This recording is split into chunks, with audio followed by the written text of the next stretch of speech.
The National Football League welcomes you to the Pepsi Zero Sugar Super Bowl 51 halftime show. For decades, the dark and sweet soft drink known as Pepsi by PepsiCo has remained second in the minds of buyers to their number one rival, Coca-Cola. However, in the recent years, it has become evident that brand loyalty towards Pepsi has significantly increased due to their innovative and intense marketing efforts. The Super Bowl is the biggest sporting event in the American calendar and has immense power to draw in viewers to not only watch the football, but to specifically watch the ads, which is quite special.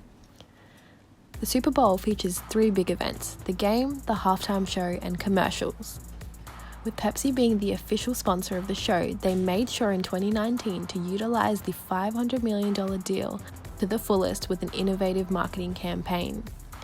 To be deemed as innovative, a company must create new and real improvements to their product or implement marketing strategies that have not previously been used before. This video will highlight 4 marketing concepts that Pepsi cleverly utilized to underpin their extravagant 2019 Super Bowl campaign, which ultimately led them to standing out from their competitors and producing a worthwhile return on investment.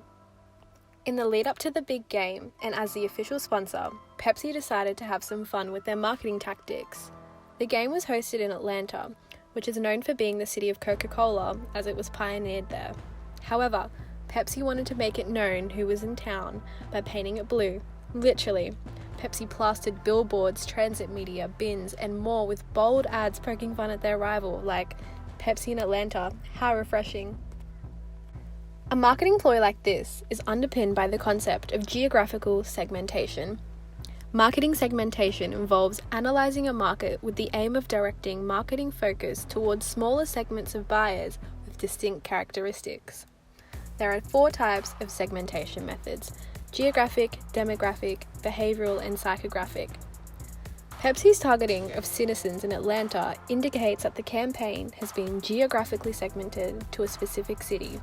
But generally, a company may decide to market to one, a few, or all geographical areas, but will pay attention to differences in needs and wants. Segmenting to Atlanta has allowed them to carry out this guerrilla marketing tactic, which is the term coined to practices such as this, where businesses use unconventional methods for promotion, such as publicity stunts, viral videos, and more. This was a clever move, as out-of-home advertising was immediately picked up by press and social media, with journalists and Super Bowl fans alike commenting on Pepsi's competitive spirit. Outfront Media was the agency behind the creation of this marketing ploy, and they stated that the blanketing of Atlanta ignited over 850 million media impressions.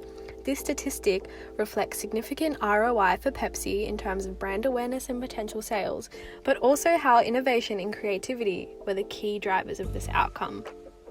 Another influence to the outburst of innovation in Pepsi's marketing strategies are the dynamic factors in the macro environment. This environment involves uncontrollable forces that shape opportunities and pose threats to the company operating in it. There are 6 main influential forces. These are economic, demographic, natural, technological, political, and cultural. In the instance of Pepsi's Super Bowl campaign, economic factors were a key influence. This is in terms of competitors in the beverage market like Coca-Cola, Red Bull, and Nestle, which pose threats to the sale of Pepsi. Pepsi is operating in an oligopoly market structure due to the dominance of a limited number of companies in the industry. Pepsi and Coke have long been one of the most famous corporate rivalries in the US, battling the so-called Cola Wars for decades. This competitive orientation forces Pepsi to constantly assess their strengths and weaknesses relative to their competitors, which may come in the form of a performance evaluation that includes innovation. This is reflected in Pepsi's decision to significantly step up their market investments from 2019. These threats, however, come as an opportunity for a business to innovate in order to stand out, which is what Pepsi has achieved with their clever marketing tactics throughout the Super Bowl. Consumer spending is also an economic factor that is influenced by the Super Bowl and affects Pepsi's motivation for innovation. This is because consumers are likely to carry their spending momentum from the holiday season through to the Super Bowl festivities. It was revealed that American adults were expected to spend a total of $15.3 billion during the 2019 Super Bowl. It is evident that economic macro environment forces in the market have incentivized Pepsi to produce innovative marketing in the Super Bowl. Next is a concept heavily laden in the campaign, which is the promotional focus as a part of their marketing mix. Promotion is the communication aspect of the mix and is designed to attract people, provide information about the product to the consumer, and motivate them to purchase. There are 5 elements of the promotional mix: advertising, PR and sponsorship, sales promotions, direct marketing, and personal selling. Pepsi promoted their drink using various promotional elements in the 2019 Super Bowl, but the one that stood out the most was their expensive halftime advertisement by Goodby Silversteins and Partners, featuring celebrities such as Cardi B, Steve Carell, and Lil Jon. Pepsi considers the common scenario when you're out dining and you ask, "Can I get a Coke?" and the waiter might apologetically respond, Is Pepsi okay? Is Pepsi okay? Is Pepsi okay? Ow! Of course Pepsi is okay. Did you saying okay? Our puppy's okay. He's a shooting star, okay? Is the laughter of a small child okay? Why aren't you understanding? What kind of word is that?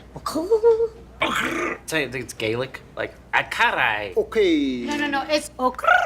Is that close? No. I think you might be just saying it wrong. You gotta say it with pride, okay? Okay.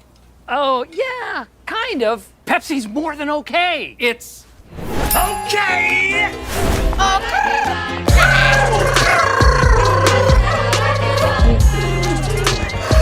Okay, what have we learned today? You want a Pepsi? I want a Pepsi. She wants a Pepsi. That's what I'm talking about. Ew. I've got to come up with my own catchphrase. Okay! Thanks to Steve Carell and Cardi B's passionate lectures, we now know that Pepsi is more than okay. So much so that during the Super Bowl, the brand's hashtag Pepsi is more than okay went on to garner 48,000 mentions on social media. PepsiCo was the most talked about brand during the game, with over 71,800 accumulated mentions, which peaked after the halftime show. Now here's a snippet of Coca-Cola's 2019 Super Bowl ad for comparison. There's a Coke here if you're thirsty. But that's cool if you're not. We all have different hearts and hands. Heads holding various views. Don't you see? Different is beautiful. And together is beautiful too. The theme of this ad is socially orientated, and Coke may have had corporate social responsibility in mind when creating this ad. However, after the ad aired, Coca-Cola and other brands with similar adverts that year were accused of airing politically charged ads, and suddenly, hashtags such as boycott Coke started to appear across social media. Pepsi also struggled with this in the past with their Live For Now ad controversy, but it's clear that they have learnt from that and have chosen to take a more lighthearted and fun approach to their advertising, which has produced significantly more positive outcomes. Talk Walker stated that Pepsi erased Coca-Cola's online presence during the 2019 Super Bowl due to the strong Cardi B advertising reveal. Pepsi uses Cardi B to associate their brand to her exhilarating and exciting image, which helps them build brand associations, cater to the youth, and build credibility in the minds of consumers. Pepsi's ad is also subjectively hilarious, and studies have shown that humour in advertising is more likely to enhance recall, persuasiveness, and purchase intentions when the humorous message coincides with the ad objectives. The message of the ad and how it is executed is very creative and reflects the effect of promotional tools on the innovation in Pepsi's Super Bowl campaign. The last key factor in Pepsi's innovative marketing campaign is their focus on strengthening ties within their microenvironment.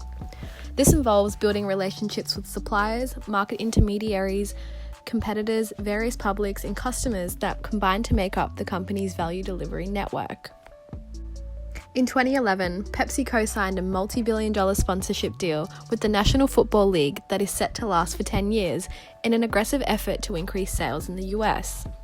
Pepsi CEO Indra Nooyi stated, "We love to be at the center of the NFL action and look forward to deepening the NFL's relationship with the athletes and fans through best in-house marketing, food and beverage innovation, and retail experiences."